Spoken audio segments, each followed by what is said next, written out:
हमारी फिल्म की शुरुआत एक तेज रफ्तार कार से होती है जो आकर एक खड़ी कार से टकरा जाती है। पता चलता है कि उस कार में खतरनाक अपराधी बैठे हैं जिन्हें पुलिस पीछा कर रही है। हालात और भी बुरे हो जाते हैं क्योंकि अपराधी के पास एक बंधक होती है। वह कोई आम लड़की नहीं बल्कि एक बड़े सरकारी अधिकारी की बेटी होती है। पुलिस चारों तरफ से अपराधी को घेर लेती है। घबराया हुआ अपराधी बंदूक बंधक पर तान देता है और उसे मारने की धमकी देता है। यह देखकर कॉनर्स शांति से बात करके मामला सुलझाने की कोशिश करता है, लेकिन अपराधी मानने से इनकार कर देता है। स्थिति बिगड़ती देख कॉनर्स को गोली चलानी पड़ती है। दुर्भाग्य से गोली बंधक को भी लग जाती है और उसकी मौत हो जाती है। कुछ ही मिनटों में यह घटना मीडिया में फैल जाती है। इस हादसे की वजह से पुलिस विभाग की छवि खराब होती है और कॉनर्स तथा उसके साथी यॉर्क को नौकरी से निकाल दिया जाता है। 2 महीने बाद कुछ लुटेरे शहर के अमेरिकन ग्लोबल बैंक में डकैती डालते हैं। यहीं हम उनके लीडर से मिलते हैं जो एक रहस्यमय आदमी है जिसे हम लॉरेन कहते हैं। बैंक में घुसते ही लॉरेन सभी लोगों को बंधक बना लेता है। वे बैंक मैनेजर को मजबूर करते हैं कि वह सारे दरवाजे बंद कर दे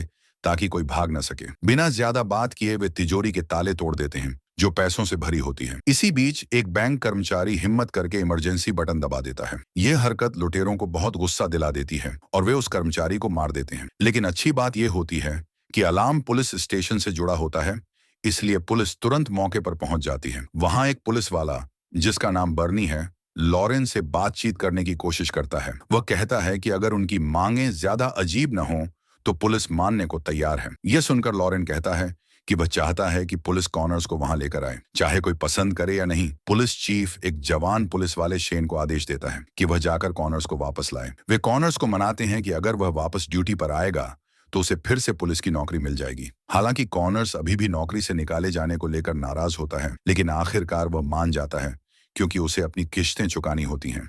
रवाना होने से पहले चीफ शेन को कॉनर्स का नया पार्टनर बना देता है ताकि वह कॉनर्स को लापरवाही करने से रोक सके। कैथी की जगह पहुंचते ही चीफ सब पुलिस वालों को बताता है कि बंधकों को छुड़ाने का मिशन कॉनर्स लीड करेगा। यह सुनते ही बर्नी जोर से विरोध करता है क्योंकि उसे याद होता है कि सिर्फ 2 महीने पहले कॉनर्स की गोली से एक अहम बंधक की मौत हो गई थी। लेकिन चीफ का फैसला आखिरी होता है। वह बर्नी को डांटते हुए घर जाने को कह देता है ताकि मामला और न बिगड़े। इसके बाद कॉनर्स सीधे डकैती के लीडर लॉरेन से संपर्क करता है। बातचीत के दौरान लॉरेन खुश नजर आता है। वह कहता है कि कॉनर्स उसका काबिल मुकाबला है, एक ऐसा दुश्मन जिसका वह सम्मान करता है। फिर लॉरेन बताता है कि सभी बंधक सुरक्षित हैं सिवाय उस बैंक कर्मचारी के जिसने पहले लापरवाही में अलार्म दबा दिया था। इतना कहकर लॉरेन बिना डकैती का असली मकसद बताए फोन काट देता है। जब बातचीत नाकाम हो जाती है तो कॉनर्स स्वॉट टीम से बैंक में घुसने का रास्ता ढूंढने को कहता है, लेकिन बैंक के सारे ऑटोमेटिक दरवाजे हाईटेक सिक्योरिटी कोड से लॉक होते हैं, इसलिए एक ही रास्ता बचता है, पूरी इमारत की बिजली काटना ताकि दरवाजे तोड़े जा सकें। जैसे ही बिजली जाती है हालात और बिगड़ जाते हैं। लुटेरे अचानक 2 बंधकों को दरवाजे के पास लटका देते हैं जैसे पुलिस को फंसाने की कोशिश कर रहे हों। यह देखकर कॉनर्स स्वॉट टीम को शांत रहने की चेतावनी देता है क्योंकि यह साफ तौर पर एक जाल होता है, लेकिन स्वॉट टीम उसकी बात नहीं मानती। ऑटोमेटिक दरवाजा जोरदार धमाके से फट जाता है और कई स्वॉट जवान वहीं मारे जाते हैं। हालांकि धमाके की वजह से बाकी बंधक बैंक से बाहर भागने में कामयाब हो जाते हैं। जब पुलिस अंदर जाती है तो लॉरेन की पूरी टीम गायब होती है। किसी को नहीं पता वे कहां गए। सबसे हैरानी की बात यह होती है कि बैंक से एक भी नोट गायब नहीं होता। इतनी बड़ी प्लानिंग और हंगामा करने के बाद भी लुटेरे एक पैसा तक नहीं ले गए। ये बात बहुत ही संदिग्ध लगती है। कॉनर्स सीसीटीवी फुटेज से उनकी हरकतों का पता लगाने की कोशिश करता है, लेकिन अफसोस सारे वीडियो पहले ही लुटेरों ने खराब कर दिए होते हैं। यानी अपराधी बिना कोई सुराग छोड़े साफ बच निकलते हैं। कुछ ही देर बाद जांच में मदद करने के लिए एफबीआई के एजेंट पहुंच जाते हैं। उनके मुताबिक लुटेरों का मकसद पैसे चुराना नहीं था। असल में वे बैंक में रखे 1 अरब राजकुमार के अकाउंट को निशाना बना रहे थे। इधर पुलिस चीफ कॉनर्स से कहता है कि राजकुमार का अकाउंट खाली होने से पहले ही लुटेरों को पकड़ना होगा। अगर कॉनर्स नाकाम रहा तो वह दोबारा पुलिस वाला कभी नहीं बन पाएगा। दूसरी तरफ शेन अब भी लॉरेन की बातों को लेकर सोच रहा होता है। वह बातचीत की रिकॉर्डिंग दोबारा सुनता है और उसे एहसास होता है कि लॉरेन का बोलने का तरीका कैओस थ्योरी जैसा है, छोटा सा हंगामा खड़ा करके किसी बड़े मकसद को छुपाना। अपनी खोज से उत्साहित होकर शेन एक कैफे में कॉनर्स से मिलता है। और उसे सब समझाने की कोशिश करता है। शेन के अनुसार बैंक डकैती सिर्फ एक ध्यान भटकाने वाला खेल था। कैओस थ्योरी में अपराधी पुलिस को बेकार के सुरागों में उलझा देता है ताकि वह असली योजना आराम से पूरी कर सके। यानी लॉरेन का अभी कोई बड़ा अगला प्लान भी हो सकता है, लेकिन कॉनर्स जो दिमाग से ज्यादा बंदूक से काम लेने का आदी है, ये सब समझ ही नहीं पाता। वह कह देता है कि लॉरेन कोई दार्शनिक नहीं बल्कि एक साधारण लुटेरा है। तभी कॉनर्स को एक कॉल आती है। उसका एक साथी बताता है कि उन्होंने एक लुटेरे की पहचान कर ली है। यह सुनते ही कॉनर्स उठ खड़ा होता है। कैफे से निकलते समय वह शेन को कॉफी के पैसे चुकाने के लिए $20 दे देता है। मौके पर पहुंचकर कॉनर्स का जूनियर बताता है कि उन्होंने डेमन नाम के एक भगोड़े को देखा है, जिसे डकैती के दौरान बैंक से निकलते हुए कैमरे में रिकॉर्ड किया गया था। पुलिस को शक होता है कि डेमन लॉरेन की टीम के साथ मिला हुआ है। समय बर्बाद न करते हुए कॉनर्स और उसकी टीम डेमन के घर पर छापा मारते हैं। डेमन भागने लगता है तो शेन कुछ गैंगस्टरों से मोटरसाइकिल लेकर उसका पीछा करता है। जबरदस्त पीछा करने का सीन होता है। इसके बाद पुलिस फॉरेंसिक टीम को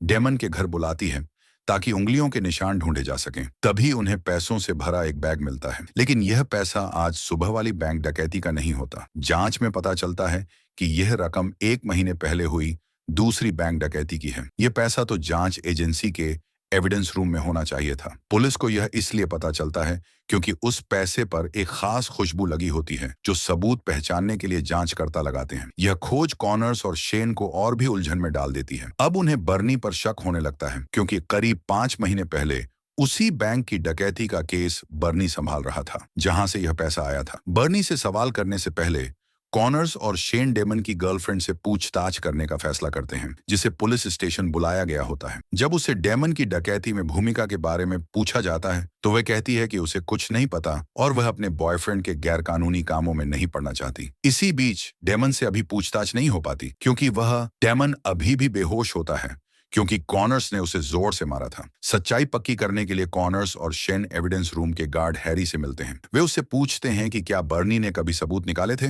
रिकॉर्ड चेक करने पर हैरी उन्हें लॉग बुक दिखाता है जिस पर बर्नी के साइन होते हैं। सबूत मिलने के बाद कॉनर्स और उसकी टीम तुरंत चीफ के ऑफिस पहुंचती है। वहां वे शक जताते हैं कि बर्नी लॉरेन के गैंग का हिस्सा है क्योंकि वह पुलिस के सबूत चुराकर अपराधियों को दे चुका है। हालांकि चीफ को अब भी शक रहता है।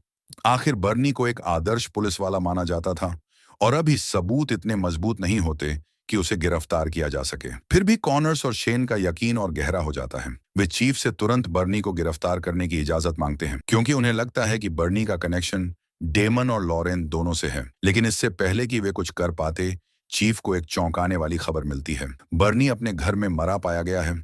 उसका सिर बुरी तरह फटा हुआ होता है। कॉनर्स और शेन फौरन बर्नी के घर पहुंचते हैं। वहां उन्हें उसी सुबह लूटे गए बैंक का नक्शा और अरब राजकुमार से जुड़ी कुछ अखबारों की कटिंग मिलती है। इससे यह शक और पक्का हो जाता है कि बर्नी लॉरेन की साजिश में शामिल था। दुर्भाग्य से बर्नी की मौत हो चुकी होती है, इसलिए उससे और जानकारी नहीं मिल पाती। थोड़ी देर बाद कॉनर्स को लॉरेन का फोन आता है। इस बार लॉरेन अपना असली मकसद बताता है। वह पुलिस से बदला लेना चाहता है, लेकिन यह वजह भी साफ नहीं लगती क्योंकि वह पुलिस से बदला क्यों लेना चाहता है यह अब भी समझ में नहीं आता। इसके कुछ समय बाद चीफ एक और खबर देता है। पता चलता है कि अरब राजकुमार ने डकैती से पहले ही बैंक से अपना सारा पैसा निकाल लिया था। यानी लॉरेन का इरादा कभी पैसा चुराने का था ही नहीं। इस खुलासे से केस और भी उलझ जाता है। अब साफ लगता है कि लॉरेन सच में वही कैओस थ्योरी इस्तेमाल कर रहा है जैसा शेन ने पहले कहा था। इसलिए कॉनर्स तय करता है कि जांच को बिल्कुल नए सिरे से शुरू किया जाए। बिना वक्त गंवाए पुलिस टीम दोबारा अमेरिकन ग्लोबल बैंक पहुंचती है। वहां एक आईटी एक्सपर्ट बताता है कि डकैती में कुल 5 लोग शामिल थे, लेकिन अभी तक सिर्फ लॉरेन और डेमन की पहचान हो पाई है। सीसीटीवी फुटेज देखते वक्त शेन को कंप्यूटरों से भरे एक कमरे में कुछ अजीब दिखाई देता है। यह देखकर कॉनर्स फोरेंसिक टीम को उन सभी कंप्यूटरों की जांच करने को कहता है, लेकिन अफसोस वहां से भी कोई सुराग नहीं मिलता। जांच एक बार फिर अटक जाती है। माहौल हल्का करने के लिए कॉनर्स शेन और बाकी लोगों को साथ डिनर पर चलने का न्योता देता है। खाना खाते समय कॉनर्स बाथरूम जाने का बहाना बनाकर उठता है। उसी दौरान शेन पुलिस वालों के आपसी रिश्तों को लेकर गपशप करने लगता है। डिनर खत्म होने के बाद आखिरकार शेन को आईटी एक्सपर्ट से डकैती करने वाले गैंग के एक सदस्य की नई जानकारी मिलती है। समय बर्बाद न करते हुए शेन तुरंत कॉनर्स को साथ लेकर लुटेरों के ठिकाने पर छापा मारने निकल पड़ता है। रास्ते में वे उस अपराधी का पुराना रिकॉर्ड देखते हैं। पता चलता है कि उसका इतिहास काफी खतरनाक है। वह कई बार बैंकों के सिक्योरिटी सिस्टम हैक कर चुका है और FBI की मोस्ट वांटेड लिस्ट में भी शामिल है। यह सब देखकर कॉनर्स को अचानक अपने पुराने साथी यॉर्क की याद आती है। 5 साल पहले यॉर्क ने भी इसी तरह के बैंक हैकिंग केस पर काम किया था। थोड़ी देर बाद कॉनर्स और शेन लुटेरों के घर पहुंचते हैं, लेकिन उसी समय लॉरेन भी वहां पहले से मौजूद होता है। गोलीबारी शुरू हो जाती है। अफसोस, लॉरेन अपने ही एक आदमी को मारकर भाग निकलता है ताकि कॉनर्स का पीछा करना और मुश्किल हो जाए। गनीमत यह होती है कि डेमन अब भी उनके पास होता है, जिससे पूछताछ की जा सकती है। शुरुआत में डेमन कुछ भी बताने से मना कर देता है, लेकिन जब शेन उसे मारने की धमकी देता है तो वह डर जाता है। डर के मारे डेमन आखिरकार लॉरेन की असली पहचान बता देता है। पता चलता है कि लॉरेन वही अपराधी का बड़ा भाई है जिसे फिल्म की शुरुआत में कॉनर्स ने मार दिया था। अब लॉरेन के बदले की वजह साफ हो जाती है। वह अपने भाई की मौत का इंसाफ चाहता है। लॉरेन आगे कुछ कर पाता उससे पहले ही पुलिस बाकी लुटेरों के ठिकाने की ओर निकल पड़ती है। रास्ते में कॉनर्स शेन से दिल की बात करता है। अब वह शेन को अपना करीबी दोस्त मानने लगता है। कॉनर्स मानता है कि उसे उस पुराने हादसे का पछतावा है जिसमें उसने गलती से अपराधी और एक बंधक दोनों को मार दिया था। उसे उन्हें मारना नहीं चाहिए था, सिर्फ बेहोश करना चाहिए था। अच्छा दोस्त होने के नाते शेन उसे ढांढस देता है। वह कहता है कि इसमें कॉनर्स की कोई गलती नहीं थी। उस वक्त वह सिर्फ अपनी ड्यूटी निभा रहा था। ठिकाने पर पहुंचकर कॉनर्स और उसकी टीम देखती है कि लॉरेन के 2 गुंडे आराम से बातें कर रहे हैं। हालात सुरक्षित लगते हैं, इसलिए कॉनर्स सबको आदेश देता है कि लॉरेन के आने तक इंतजार करें। लेकिन तभी वे गुंडों की नजर में आ जाते हैं और योजना फेल हो जाती है। अब गोलीबारी के अलावा कोई रास्ता नहीं बचता। कॉनर्स टीम को 2 हिस्सों में बांट देता है ताकि दोनों तरफ से गुंडों को घेर कर पकड़ा जा सके। अंदर तलाशी लेते समय उन्हें एक दीवार मिलती है जिस पर कॉनर्स और कई पुलिस वालों की तस्वीरें लगी होती हैं। साफ होता है कि लॉरेन काफी लंबे समय से इस पूरी साजिश की तैयारी कर रहा था। कुछ ही देर में वे देखते हैं कि गुंडे भागने की कोशिश कर रहे हैं। हाथापाई शुरू हो जाती है। इसी अफरा तफरी के बीच शेन को ठिकाने के अंदर एक एक्टिव बम दिखाई देता है। वह तुरंत सबको बाहर निकलने के लिए चिल्लाता है। दूर जोरदार धमाका होता है। पेड़ के पीछे से लॉरेन यह सब देख रहा होता है और अपनी योजना के सफल होने से संतुष्ट होता है। उधर पुलिस टीम टूट जाती है क्योंकि उन्हें लगता है कि धमाके के वक्त कॉनर्स अंदर फंस गया था। शेन पूरी तरह टूट जाता है, लेकिन वह कहता है कि वे कॉनर्स की कुर्बानी बेकार नहीं जाने देंगे। किसी भी हालत में लॉरेन को पकड़ना होगा। भारी दिल के साथ शेन पुलिस स्टेशन लौटता है। वहां IT एक्सपर्ट एक नई रिपोर्ट देता है जिससे सब कुछ साफ हो जाता है। वह बताता है कि लॉरेन और उसकी टीम ने बैंक के पूरे कंप्यूटर सिस्टम में एक वायरस डाल दिया था। यह वायरस बहुत चालाकी से काम करता था। लॉरेन हर ग्राहक के अकाउंट से $100 से भी कम पैसे निकालता था। इतनी छोटी रकम कि किसी को शक न हो और न ही कोई शिकायत करे। लेकिन क्योंकि ग्राहकों की संख्या हजारों में थी, कुल मिलाकर $1 बिलियन जमा हो गए। यह सुनकर शेन को आखिरकार समझ आ जाता है कि लॉरेन कितना चालाक है। शुरू से ही उसने कैओस थ्योरी का इस्तेमाल किया। पुलिस को शक में डालना, उनका ध्यान भटकाना, अफरा तफरी मचाना और सबका फोकस गलत जगह लगवाना। जब सब लोग नकली खतरों के पीछे भाग रहे थे, तब लॉरेन चुपचाप असली चोरी को अंजाम दे रहा था। यह जानकारी मिलने के बाद शेन को लॉरेन का फोन आता है। लॉरेन फिर से उसे अधूरी धमकियों से भटकाने की कोशिश करता है, लेकिन शेन के लिए अब सबसे बड़ा कारण कॉनर्स की मौत होती है। वही उसे लॉरेन का पीछा करने की ताकत देती है, चाहे दुनिया के आखिरी कोने तक क्यों न जाना पड़े। शेन का दिमाग पूरी तरह उलझा हुआ होता है। चीफ उसे आराम करने को कहता है ताकि वह अपना मानसिक संतुलन न खो दे, लेकिन शेन हमेशा की तरह जिद्दी होता है। वह दोबारा ऑफिस जाकर तुरंत जांच शुरू करने का फैसला करता है। जब वह एविडेंस रूम की लॉगबुक में बर्नी के साइन फिर से देखता है तो उसका शक और गहरा हो जाता है। उसे महसूस होता है कि कुछ गड़बड़ है। शेन हैरी को दोबारा पूछताछ के लिए बुलाता है। शुरुआत में जब शेन उससे पूछता है कि असली बर्नी के साइन और लॉग बुक में मौजूद साइन अलग क्यों हैं, तो हैरी बात टालने की कोशिश करता है। लेकिन जैसे ही शेन गुस्से में आकर उसे लॉरेन के गैंग का हिस्सा बताता है, हैरी टूट जाता है। आखिरकार वह कबूल करता है कि उसने चुपचाप लॉरेन के गैंग के साथ मिलकर काम किया था। वही सबूतों वाला पैसा चुराने वाला था और उसी ने शुरू से ही बर्नी को फंसाया था। लेकिन उसकी कबूलियत यहीं खत्म नहीं होती। हैरी एक और चौंकाने वाला सच बताता है। लॉरेन की असली पहचान कोई और नहीं बल्कि यॉर्क है। वही यॉर्क जो कॉनर्स का साथी और करीबी दोस्त था। असल में फिल्म की शुरुआत वाली घटना में यॉर्क ने गलती से एक बंधक को गोली मार दी थी। दोस्त होने के नाते कॉनर्स ने उस अपराधी को गोली मार दी जिसने बंधक को पकड़ा हुआ था, ताकि यॉर्क को अकेले सजा न मिले। लेकिन अफसोस, अफसरों ने बिना किसी जांच के दोनों को नौकरी से निकाल दिया। सालों तक ईमानदारी से काम करने के बाद ऐसा बर्ताव वे सह नहीं पाए। आखिरकार दोनों दोस्तों ने बदले का रास्ता चुन लिया। इसके बाद यॉर्क शहर छोड़कर चला गया और उसने अपनी पहचान बदल ली। उसने खुद को उस अपराधी का भाई बताया जिसे कॉनर्स ने मारा था, ताकि पुलिस को गुमराह किया जा सके। अपनी योजना को अंजाम देने के लिए उसने हैरी को रिश्वत दी और डेमन समेत 4 बड़े अपराधियों को अपनी टीम में शामिल किया। टीम बनने के बाद उन्होंने बर्नी को बलि का बकरा बनाने का फैसला किया, क्योंकि वही अकेला काबिल पुलिस वाला था जो उनकी साजिश पकड़ सकता था। ये सब सुनकर शेन हैरी से एक और सवाल करता है, क्या उसे पता है कि लॉरेन ने कॉनर्स को भी मार दिया? ये सुनकर हैरी घबराकर कह देता है कि सभी जानते हैं कि लॉरेन हमेशा कॉनर्स से एक कदम आगे रहता था। तभी शेन को सब कुछ साफ समझ आ जाता है। लॉरेन कोई साधारण अपराधी नहीं था, बल्कि एक पूर्व पुलिस वाला था जिसे उसी सिस्टम ने धोखा दिया था जिसकी वह सेवा करता था। उसके बदले ने पूरे शहर को हिला दिया था और अब शेन ठान लेता है कि वह इसे यहीं खत्म करेगा। हैरी की बातों से शेन पूरी तरह हिल जाता है। उसे यकीन ही नहीं होता कि इतने समय से लॉरेन उसे खेल बनाकर चला रहा था। सारे सुराग, सारे जाल और पूरी अफरा तफरी बहुत सोच समझकर बनाई गई थी। समय बर्बाद न करते हुए शेन तुरंत पुलिस के आईटी एक्सपर्ट से मिलता है और लॉरेन की लोकेशन ट्रैक करने को कहता है। जैसे ही सिग्नल मिलता है, शेन सीधे उस रेस्टोरेंट पहुंचता है जहां लॉरेन खाना खाकर उठने ही वाला होता है। जैसे ही लॉरेन बाहर निकलता है, शेन उस पर बंदूक तान देता है। अब बातचीत की कोई गुंजाइश नहीं होती। कुछ ही सेकंड में गोलीबारी शुरू हो जाती है। खुद को घिरा देख लॉरेन भागकर डॉग की तरफ जाता है, लेकिन इस बार शेन हार नहीं मानना चाहता। इस केस को खत्म करने और कॉनर्स के लिए वह कुछ भी करने को तैयार होता है। बंदरगाह तक जबरदस्त पीछा चलता है, गोलियां चलती हैं और आखिरकार हाथापाई भी होती है। कड़ी मेहनत के बाद शेन आखिरकार लॉरेन यानी यॉर्क को मार गिराता है। उधर पुलिस विभाग को राहत मिलती है। जो अपराधी शहर में दहशत फैला रहा था, वह आखिरकार खत्म हो जाता है। लेकिन कहानी यहीं खत्म नहीं होती। कुछ समय बाद एक कैफे में बैठकर खाना खाते हुए